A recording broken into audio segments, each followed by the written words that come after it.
Hello everyone, welcome back to my channel. Today's book review is My Heart is a Chainsaw by Stephen Graham Jones. I think that this cover is simple yet conveys the chainsaw slasher scary theme. So when I picked it up, because Erica sent it to me, thank you Erica, I really admired the cover for a few extra seconds more than I do usually for plain covers, because there's a simplicity in it that I enjoy, but it's added to it with that slash from a chainsaw. I like it. So I gave this book 4 out of 5 stars. And just jumping right in, this is a book that is in like a slasher version of a movie, and we follow Jade, who is half Native American and half white, in this small Idaho town that's buttressed up to a really popular lake, and she is seeing signs that there is a big bad coming, and during 4th of July this big bad is going to kill a bunch of people, and she has to try and stop it. She's obsessed with horror movies, so she knows the signs, and she is on the lookout for the final girl because she doesn't believe that she is pure enough to be the final girl, because there's a bunch of rules and she doesn't fall within the final girl rules. And so Letha Mondragon, great name, she is ultimately the final girl, but they actually work together, which I think is a good balance, because, you know, I enjoy Jade because she isn't technically the final girl, but this isn't a movie, and she talks about how this isn't a movie, this is real life, so things are going to change. So she kind of is, in a way, as she works with Letha. And I think the sad thing is, that was repeated a few times, is that she doesn't think that she is pure enough because of what her father did to her and what her actions have been for the past few years. Smoking, skipping school, doing just like teenager stuff where you're acting out because you were traumatized, and in that way, not necessarily her fault, but she knows that compared to the other students, she's not good where she once was, but that, you know, somehow means in her mind, or, you know, the movie rules for the final girl, that she can't be a final girl. And though she does say that she's upset about that, at least there is another final girl, and she's gonna teach Letha what to do to deal with the big bad coming in. And on that topic, for a good chunk of the book, which kind of blew my mind, we're not sure if she was abused. There are times where there's proof, and then she talks out of that proof, and then the sheriff, her old teacher, and Letha are like, oh, we're still on the fence, but I think you were abused by your father, but you're talking a lot of logic, like wormy logic, but it's still kind of logical. They're like, we don't know, but we're gonna keep an eye on you. And even her mom kind of snakes away from that topic. More on her later. But at the end of the book, Jade has an opportunity to take down the big bad, and she does in a very smart way, and she uses her knowledge from all the slasher and horror movies to do so, and that gives her a lot of pride, and I'm proud of her, honestly. She needed something.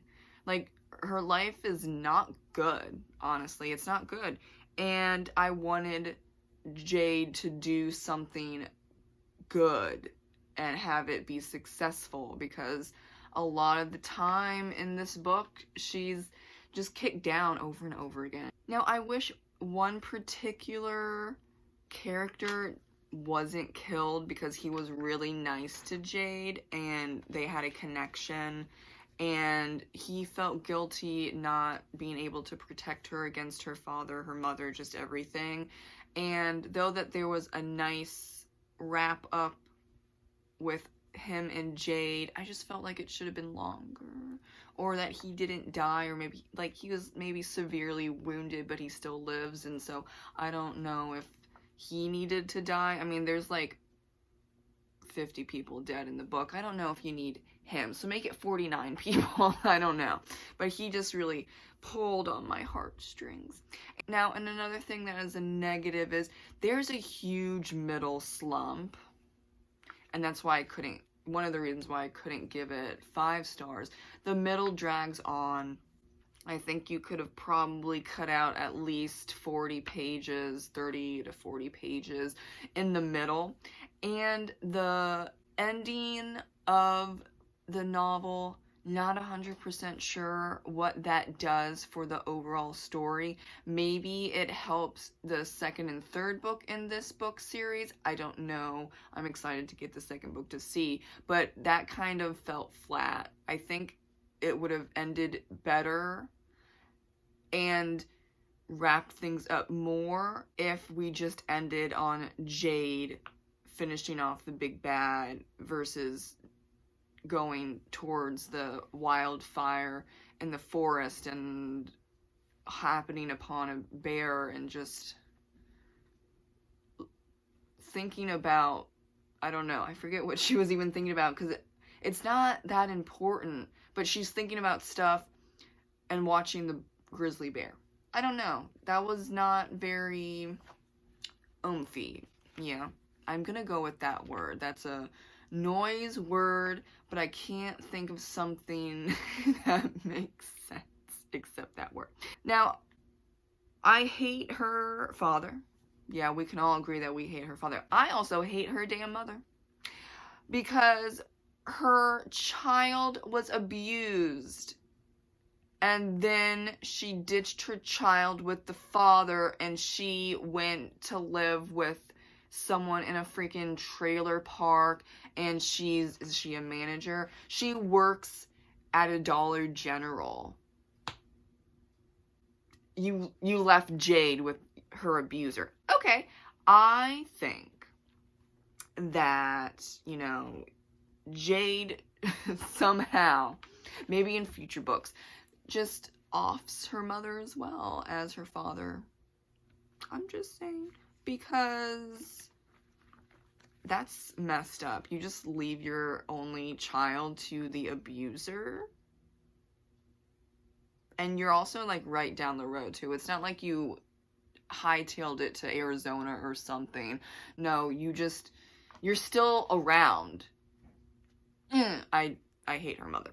I hate her father. I hate her mother. And this is how abusers get away. People, and I don't care what type of family member, they don't do anything.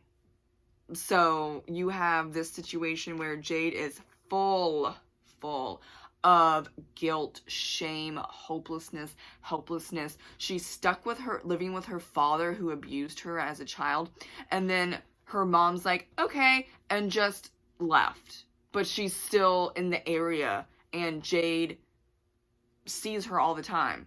I don't get it. That's where we need to do better as a society, and it's probably a point that Stephen Graham Jones is making. Like, this is a messed up situation, and it's the adults that are the problem. It's not Jade. Jade is obsessed with horror movies, and she's emotional. She has PTSD, depression, anxiety. She is just wrecked. But no wonder. So, though there are times where her inner thoughts, her behavior, the words that come out of her mouth are not nice, and you can even say that they're annoying, it makes sense why, because she has no one. No one cares about her, so of course she's going to go and find solace in something, and that happens to be horror and slasher movies. But it turns out to be good at the end of the day, because there's a big bad coming, and ultimately she does take down that big bad with the help from the final girl. And I'm saying, like, at the end, when she has the opportunity to kill her father because, like, everyone's dying because the big bad's just hanging out at the lake, just slashing people and all that stuff, I'm glad that she took the opportunity, but then you could also see that, like, she's not a killer, and she's hesitating. And I'm like, you need to kill him, okay? Kill him. I'm not even kidding. Slash him! Stab him! Shoot him! I don't care. He does not need to be alive. He abused you. Your mom's a piece of crap over on the other side of the lake, whatever, doing nothing. Just off him, because there's, like, of dozens of people being killed right now. It's fine. Jade just can't seem to do it because she is a good person. And then here comes the final girl, Letha, and she whacks him. And I'm like, yes. Yes, I'm living for it. At least it's dead and gone. That piece of trash is just floating at the bottom of the lake, or they probably did like a whole cleanup scene because there's a lot of dead people at the end of the novel. But, you know, if he's food for the fishes, I don't care whatsoever. So, though I know that there, in the second book, there's a connection to that scene, and then Jade coming back to the lake and all that stuff, so I'm intrigued about that. Another cool thing is, I was intrigued by the big bad because for a long time in this book, it makes it out like it's a human being, but it's actually not. Spoiler. I put down heavy spoilers in this title, so this is what you're gonna get, but I can't not talk about it.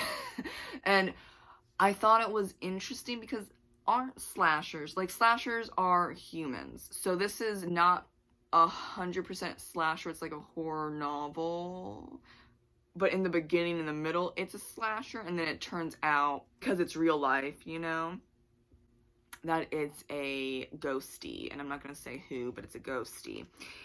Now, the other thing that I couldn't get it to be 5 out of 5 stars is I'm still not a huge fan of Stephen's writing style, using words 2 to 4 times in a sentence or in a row, and that's not in a stuttering way. So he's writing in third person, but he's like writing it out when Jane is thinking or speaking, or other people, in like a really stressful situation where they would go and I need to run towards the lake and save people. I don't know if you need all that. But I can understand rare usage of it to bring up the stakes and the tension, but it's used a lot, and it got a little distracting, especially at the end where the big bad is killing a bunch of people and we have like 2 to 4 words that are being used in a row, and it's on almost all of the pages. I don't know the percentage, but it's a lot of pages of just like, and going, moving, like, I don't know 100%. Oh, the big ghosty is coming. I don't know why, but my overhead light always messes up when I talk about Stephen Graham Jones's book. I don't think it's a coincidence. I think the big bad is coming, and then like the spirit of the big bad is like, don't talk smack about his usage of multiple words in a row. Because it was doing fine for the last 15 minutes. Okay, we'll just go with it. My final thoughts, because I think we get the whole, I'm not like a huge fan of that type of writing, even though I understand where that's coming from. I think it's just used a bit too much.